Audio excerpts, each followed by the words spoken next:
I encountered a lot of challenges. I'm waiting to hear this one.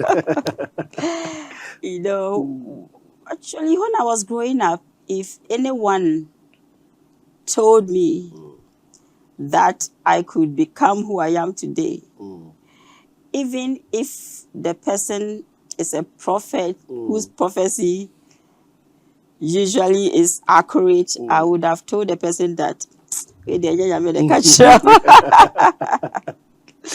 because the barriers were insurmountable. There were too many challenges. There were times that I would cry. There were there were times that I felt like giving up.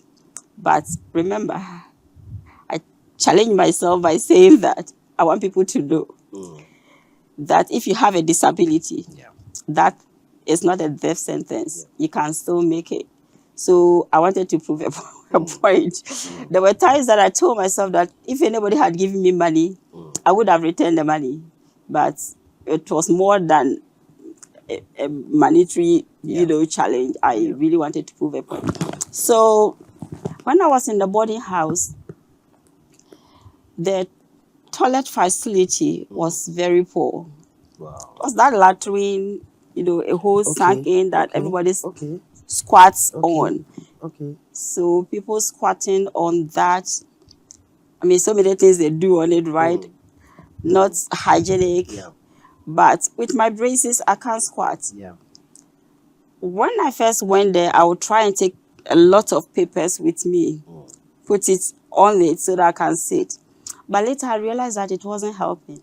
So what I decided then to do was to try and hold whatever is in me till the end of the day, in the evening, the night. Wow. Then I'll go to the bush somewhere.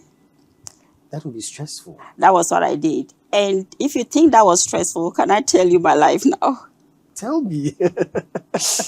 Many people don't believe it when I tell them. But when I leave my house, even if it is the whole day, I won't take any water until I get back home.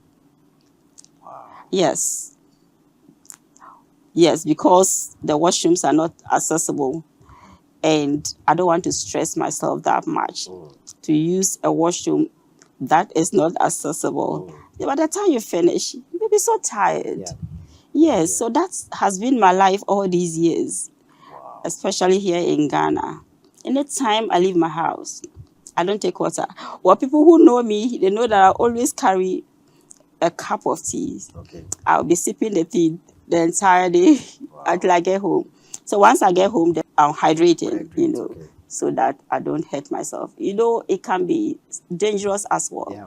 But that is what is happening in this country. Wow. When your environment is not accessible, you just have to try to find ways to manage your life as a person with a disability. This is just an example of what happens, Yeah, so I had to struggle my way through secondary school. Wow, that's amazing.